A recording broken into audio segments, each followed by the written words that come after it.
Good morning friends. आज के देखो পরের দিন সকাল সকাল তোমাদের সাথে শেয়ার করছি। এখন আমরা মুম্বাইতে কালকে রাত্রি 11:30টায় এসে পৌঁছেছি। আমরা উঠেছি একে ইন্টারন্যাশনাল হোটেলে। তো হোটেলটা মোটের ওপর দিয়ে ঠিকই আছে। আর এখন আমাদের নেক্সট ডেস্টিনেশন হলো সিদ্ধিবিনায়ক মন্দির। তো 2004 থেকে আমি মুম্বাইতে আসছি, কিন্তু একবারও আমি সিদ্ধিবিনায়ক মন্দিরে যেতে পারিনি, কোনো না কোনো প্রবলেম ছিল। তো এবারে একদম বদ্ধপরিকর ছিলাম যে যাবই। তো এখন বেরিয়ে পড়েছি, উবের নিয়ে নিয়েছি। আর এখানে উবেরের মানে সার্ভিসটা বেশ ভালো লাগছে। তো দেখো আমরা এসে গেছি মন্দিরে। তো মন্দিরে এসে একটু ফুল টুল নিয়ে নিয়েছি, নিয়ে এখন ঢুকবো। আর ফুলের সাথে যেটা নিলাম, দেখো আমি যে ডালাটা নিয়েছি তার মধ্যে একটা আছে চাপা ফুলের মালা, খুব সুন্দর গন্ধ বেরোচ্ছে। আর তার সাথে না সুপুরি গাছের কিছু ডাল হবে, মানে ফুল যেটা সুপুরি গাছের হয়। আর ঋদ্ধি সিদ্ধির জন্য ফুলের মালা রয়েছে, লাল জবা ফুল রয়েছে, তারপরে দুব্ব রয়েছে, মোদক রয়েছে, আর আমি আলাদা করে একটু লাড্ডু নিলাম। তো আমরা লাইনে দাঁড়িয়ে পড়েছি। আজকে যেহেতু আমরা সকালবেলা এসেছি সেজন্য লাইনটা অনেক কম, কারণ আমি আমার বন্ধু বান্ধব সবার থেকে যা শুনি যে সিদ্ধিবিনায়কে বিশাল লাইন পড়ে। আর সেই জন্যই একদম ভোর ভোর আসা। এরপরে আমাদের সারাদিন প্রচুর প্রোগ্রাম আছে মুম্বাইতেই, তো সেই জন্য একদম সকালবেলা এসেছি। তো আমরা নয় করে প্রায় 100 জনের পেছনে লাইনে দাঁড়িয়ে আছি আর কি, কিন্তু কোনো অসুবিধা হচ্ছে না, খুব সুন্দর ব্যবস্থা। এই যে দেখতে পাচ্ছ বেশ ভালোই আমরা এগোচ্ছি লাইনে টুকটুক করে। আর আমি মাঝে মাঝে একটু ভিডিও করে তোমাদের দেখানোর চেষ্টা করছি। মন্দিরটা ভেতরটা খুব সুন্দর আর বেশ ভালো লাগছে। তো অনেক দিনের ইচ্ছা ছিল সিদ্ধিবিনায়ক দর্শন করব, আর সেই আসতে পেরেছি, সেজন্য আমার নিজের ওপর মানে নিজেকে ভীষণ ভালো লাগছে যে সত্যি সত্যি আমরা আসতে পেরেছি সিদ্ধিবিনায়ক মন্দিরে। তো এখানে ভিআইপি লাইন থাকে আর একটা নর্মাল লাইন থাকে। তো আমরা যেহেতু মঙ্গলবার আজকে, সবাই বলেছে যে খুব ভিড়। এই যে দেখো সিদ্ধিবিনায়ক দেখা যাচ্ছে, মন্দিরের ভেতরে তো অ্যালাউ নয় ক্যামেরা, তাই তোমাদের দেখাতে পারলাম না, ছবি তোমাদের পরে দেখিয়ে দেবো। আর বেশ ভালো করে পুজো দিলাম, পুজো টুজো দিয়ে ভালো করে সিদ্ধিবিনায়ককে দর্শন করে এখন আমরা বেরিয়ে এসেছি। এই দেখো ইঁদুর, দেখেছো কত বড় র্যাট একটা, এটা কানে কানে সবাই তাদের মনস্কামনা জানাচ্ছে। আর দেখো এটা লাড্ডুর লাইন, মহাপ্রসাদের লাইন। এখানে গণপতির যে পুজো হয় ভেতরে সেই প্রসাদের। তো আমিও লাইনে দাঁড়িয়ে পড়েছি, একটু লাড্ডু না নিয়ে গেলে হয়, একটু নিয়ে যাব 2-1 প্যাকেট, একটু সবাইকে দেওয়া, একটু করা। তো যাই হোক, তো লাড্ডু নিয়ে নিলাম। এবং তারপরে দেখো একের পর এক কিন্তু সমস্ত কাউন্টার আছে এবং কোনো রকম কোনো অসুবিধা হলো না, একদম সুন্দরভাবে গেলাম এলাম। তারপরে পুজো টুজো দিয়ে এসে আবার নিজেদের জুতো টুতো পরে একটা ছোট্ট সিদ্ধিবিনায়ক কিনলাম, কিনে আমরা মন্দিরের বাইরে চলে এসেছি। এবার আমরা এখান থেকে যাব দাদার স্টেশনে, কারণ আর দাদার স্টেশনের জন্য আমরা ওখান থেকে একটা শেয়ারের ট্যাক্সি নিলাম, নিয়ে ওরা আমাদের নামিয়ে দিল এই ফ্লাইওভারটার নিচে। দেখো এই ফ্লাইওভারটার নিচে না পুরো ফুলের মার্কেট, আমাদের যেমন হাওড়ায় ফুলের মার্কেট হয় এখানে সেরকম ফুলের মার্কেট, কত রকমের মালা রয়েছে, ফুল রয়েছে। আর গোলাপ ফুল কি সস্তা জানো, মানে 40 টাকায় বোধহয় 6টা-7টা করে দিচ্ছে, দারুণ ব্যাপার। তো আমরা এই ফ্লাইওভারে উঠে এসেছি। আসলে আমরা তো সব ঠিকঠাক চিনি না এখানে, তো আমাদের বন্ধুরা সবাই এসে গেছে। ওরা হলো শিবনা আর ঘেলত ভাই সাহ। তো আমরা একসাথে সোনাটিতে থাকতাম, সোনাটি মানে মধ্যপ্রদেশে আমরা যেখানে থাকতাম, অনেক বছর আমরা একসাথে ছিলাম এবং সেই রিলেশনশিপ আমরা এখনও মেনটেন করে চলেছি সুন্দরভাবে। তো আজকে ওদের সাথে দেখা হলো, খাওয়া দাওয়া হলো, অনেক গল্প হলো। তারপরে ভাই সাহেবের অফিস ছিল, তো ভাই সাহেব চলে গেল আর শিবনাও বাড়ি চলে গেল। তো ওরা থাকে যেখানে, সেটা আমরা যেদিকটা রয়েছি সেখান থেকে অনেকটা দূর, তো সেই জন্য এবারে আমরা ওদের বাড়ি যাইনি, তো পরের বারে নিশ্চয়ই ওদের বাড়ি যাব। আর ওখান থেকে আমরা আবার একটা উবের নিয়ে চলে এসেছি আইকিয়াতে।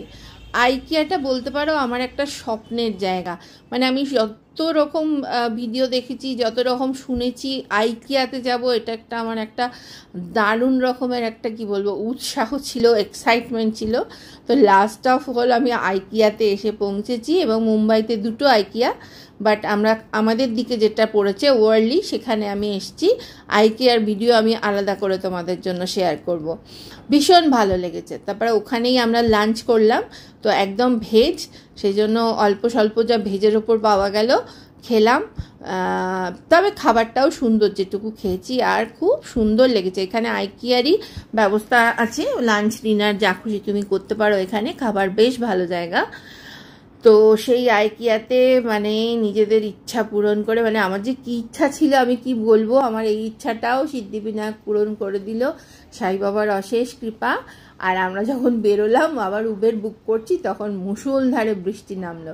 তো সেই বৃষ্টিটাও এনজয় করলাম দাঁড়িয়ে দাঁড়িয়ে, আর একটু তোমাদের সাথেও এনজয় করে দিচ্ছি, জানে মুষলধারে বৃষ্টি হচ্ছে এখানে। তো উবের ফোন করে জানালো যে ও বৃষ্টিতে আটকে আছে, কিন্তু আসছে খুব তাড়াতাড়ি। তারপর ওখান থেকে আমরা উবের নিয়ে চলে এলাম কোলাবাতে চলে এলাম আশিস দাদের বাড়ি। আশিস দারাও হলো আমাদের একটা ফ্যামিলি ফ্রেন্ড, এবং দাদা দিদি বলতে যা বোঝায় সেরকম টাইপেরই আশিস দা, ইন্দ্রাণীদি। মানে অনেকক্ষণ ওনাদের কাছে ছিলাম, গল্প করলাম। ডিনার করার কথা ছিল, কিন্তু আমাদের প্রোগ্রামটা একটু চেঞ্জ হলো বলে সেটা ডিনারটা হয়নি। ডিনার পোটলা বেঁধে নিয়ে হোটেলে ফিরে গেছি আর কি। তো কিন্তু যতক্ষণ ছিলাম মানে দারুণভাবে গল্প করেছি, এবং সেই জন্য একটাও ছবি তোলা হয়নি। সেই জন্য পরে ইন্দ্রাণীদিকে জানালাম যে দিদি আমরা একটাও ছবি তুললাম না। আর এটা তোমাদের দেখাচ্ছি, দেখো এটা কাজু, এটা ইন্দ্রাণীদি খেতে দিয়েছিল, এটা গোয়ার একটা কাজু। তো বেশ খোলা ছাড়িয়ে এটাকে খেতে হয়, ভালো টাইম পাস আর কি। তো বিল বসে বসে খোলা ছাড়ালো, আর আমরা তো খুব মজা করে গল্প করলাম। তো গল্প টল্প করে আমাদের ডিনার সাথে করে প্যাক করে নিয়ে আমরা ফিরে এলাম আমাদের হোটেলে। দেখো হোটেলের রুমটা ছোট্ট, একটু দেখিয়ে দিচ্ছি। হোটেলের রুমটা খুবই ছোট, তিনটে বেডের রুম। আর তারপরেই আমাদের সায়নের আসার কথা ছিল। সায়ন হলো আমার ভাসুরের ছেলে, বড় ছেলে। তো সায়নের আসার কথা ছিল আমাদের সাথে দেখা করার। তো সায়ন আসার পরে অনেকক্ষণ গল্প টল্প হলো। গল্প টল্প হওয়ার পরে তো একটু ফটোশ্যুট তো বানতেই হ্যাঁ। তো বেশ ভালো লাগলো আজকে সারা দিন, সকাল থেকে সিদ্ধিবিনায়ক থেকে শুরু করে একের পর এক দারুণভাবে চুটিয়ে আনন্দ করলাম। বম্বেটাকে এবারে ভীষণভাবে উপভোগ করলাম। এবং সব থেকে মজার কথা হলো বম্বের যে নতুন ফ্লাইওভারগুলো হয়েছে সমুদ্রের ওপর দিয়ে, বা যে টানেলটা, সেগুলো সমস্ত আমরা এনজয় করেছি আজকে আমাদের রুটে। ওকে, এবার চলো, এবার পরের দিন সকালবেলা আমাদের ট্রেন, মানে আজকে গীতাঞ্জলি, একটা দিন তো কাটিয়ে দিলাম বম্বেতে খুব ভালো করে। তো আমরা এবার হোটেল থেকে বেরিয়ে এসেছি, এখনও আলো ফোটেনি, বম্বেতে তো একটু দেরিতে আলো ফোটে। তো এবারেও আমাদের উবের এসে গেছে, জিনিসপত্র উবেরে চাপিয়ে আমরা এবার চলবো আমাদের স্টেশনের অভিমুখে। আমাদের গন্তব্য হলো ভিটি স্টেশন, যেটাকে আমরা বলি মহারাজ ছত্রপতি শিবাজি টার্মিনাস। সেখান থেকেই আমাদের গীতাঞ্জলি। তো আমার সব থেকে ভালো লেগেছে উবেরের সার্ভিসটা, এত সুন্দর, একটু ডিস্টেন্স। আর আমাদের হোটেল থেকে একে ইন্টারন্যাশনাল থেকে স্টেশন একদম কাছে, মানে হেঁটেই যাতায়াত করা যায়। কিন্তু যেহেতু আমাদের লাগেজ আছে এবং আমরা সেই জন্য উবের নিয়ে নিয়েছি। মানে উবেরে ভাড়া হলো 75 টাকা একবার, আর যাবার সময় হয়েছিল 73 টাকা। তো বুঝতেই পারছো তাহলে কতটুকু ডিস্টেন্স, কিন্তু কোনো রকম কোনো বিরক্তি নেই উবেরের, আরামসে আমাদের নিয়ে এলো। আর বেশ ভালো বৃষ্টি হয়েছে রাত্রিবেলা।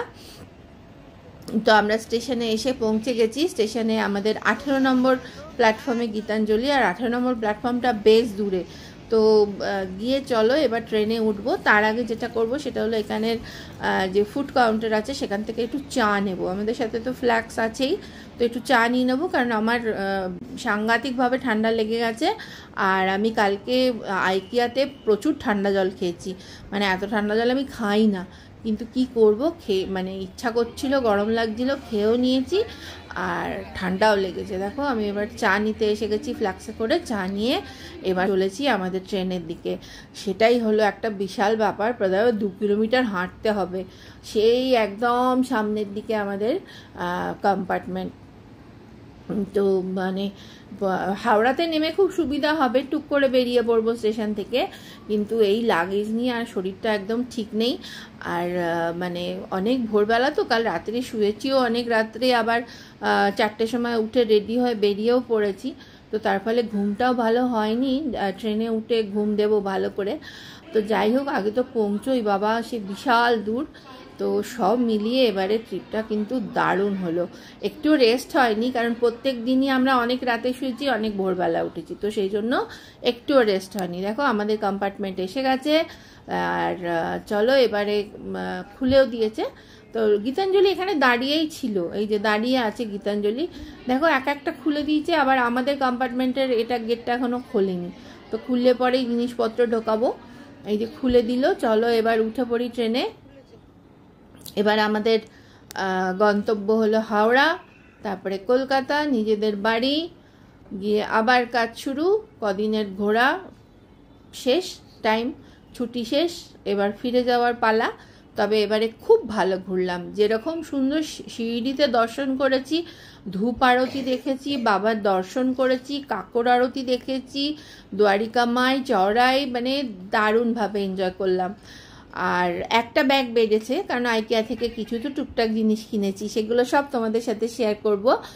আর সেটা আলাদা ভিডিওতে, কারণ এই ভিডিওটা নাহলে অনেক বড় হয়ে যাবে, সেই জন্য আর এতে আইকিয়ার ভেতরে কি দেখলাম সেটা ঢোকালাম না তোমাদের। তবে তোমরা যারা আইকিয়া আসনি, আমার ভিডিওটা দেখে তোমাদের নিশ্চয়ই আমি জানি আইকিয়া আসতে ইচ্ছা করবে। আর তোমরাও যদি আমার মতো আইকিয়া পাগল হও, তাহলে তো আলাদাই ব্যাপার।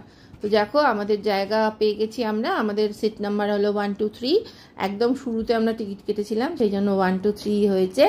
তো আমরা ট্রেনে উঠে পড়েছি, তো আমাকে দেখেই বোঝা যাচ্ছে যে আমার শরীরটা ঠিক নেই, হাঁসফাঁস করছি একদম। তো যাই হোক, খুব ভালো কাটলো, গীতাঞ্জলিতেও একটা রাত্রি বেশ ভালোই কাটলো। আমাদের সাথে যা খাবার দাবার ছিল, আর ট্রেন থেকে অল্প খাবার নিয়ে আমাদের ভালোই খাওয়া দাওয়া হলো। আর দেখো আজকে এবার আমরা নামবো, এখনও দেরি আছে, মানে 2.5 ঘন্টা লেট চলছে গীতাঞ্জলি। আমাদের 3:50 নামার কথা ছিল, তো এই 3:50 না, 1:50 নামার কথা ছিল, এখন প্রায় 4টে বাজে। তো এখনও আমরা সাঁতরাগাছি পৌঁছইনি, তাও একটু গোছগাছ করে নিচ্ছে আমাদের ভদ্রলোক। উনি একটুখানি তাড়াতাড়ি গুছিয়ে নিতে ভালোবাসেন আর কি, তো উনি সমস্ত রেডি করে নিচ্ছেন যাতে কোনো অসুবিধা না হয়। আর সব ব্যাগপত্র,